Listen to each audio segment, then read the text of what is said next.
On va passer au suivant. Le suivant, c'est Ledger. Et Eric est là. Eric Larchevêque, qui est le cofondateur de cette équipe. Alors, Ledger, ils m'ont étonné.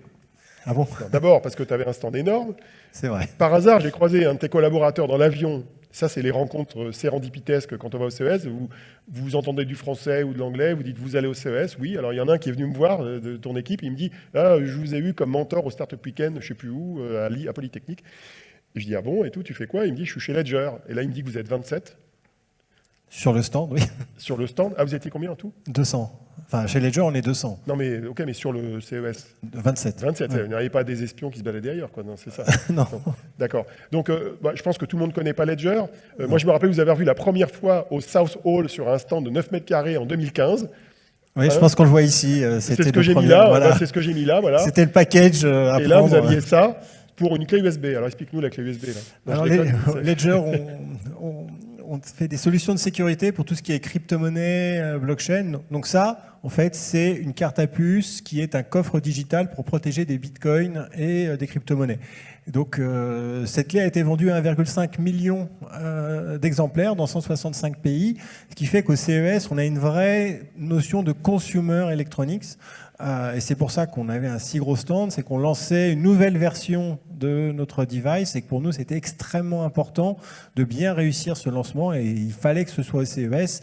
Donc c'est plus d'1 an de travail en fait pour lancer le produit et on a tout fait pour coïncider le lancement avec le CES. Donc bonne synchronisation marketing. Alors même question, même punition, belle rencontre sur le salon?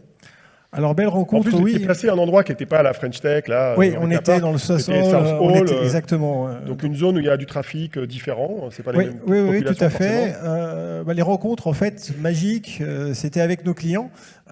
Puisque à cette époque-là, on était là-haut, quand on parlait de nos produits, en fait, les gens s'arrêtaient avant, ils disaient « Attendez, je comprends rien. Le Bitcoin, c'est quoi ?» Donc, on en était là. Et cette année, les gens connaissaient nos produits. Et donc, on voyait vraiment des clients qui avaient cette clé, qui voulaient voir la nouvelle. Donc ça, c'était magique de voir l'évolution depuis notre premier CES en 2015.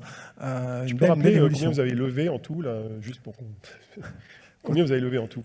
Au total, on a dû lever 80 millions de dollars. C'est pas mal. Oui, c'est une belle somme. Bravo.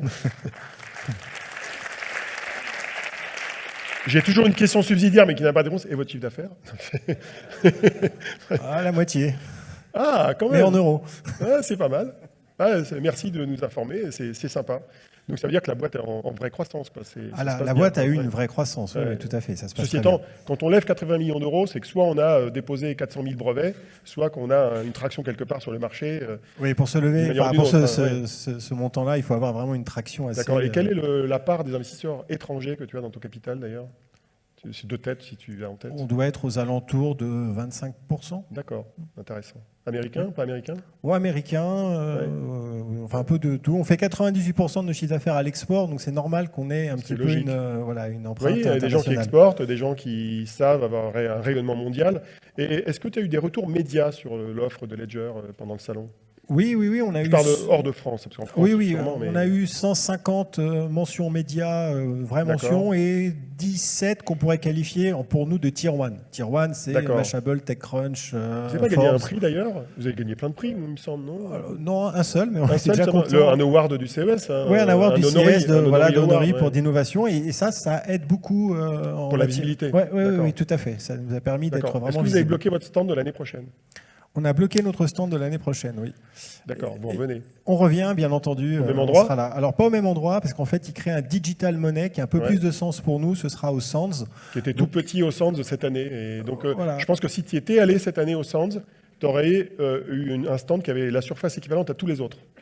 Oui, on avait vraiment un gros stand. Il disait 300 mètres carrés. C'était un bel investissement. C'était un je crois que c'était plus grand que les 10 ou 15 boîtes qui se battaient en duel dans la digital money. Donc, et ça coûte le prix d'un appartement à Paris. Donc c'est sur des gros investissements. Je veux bien le croire. Bon, t'es content alors? Oui, très content. Bon investissement. Bon, avis aux amateurs. Hein. Merci. Hein. Merci. Allez, à la prochaine. Ça marche pas? Ça ne marche plus? Ça marche.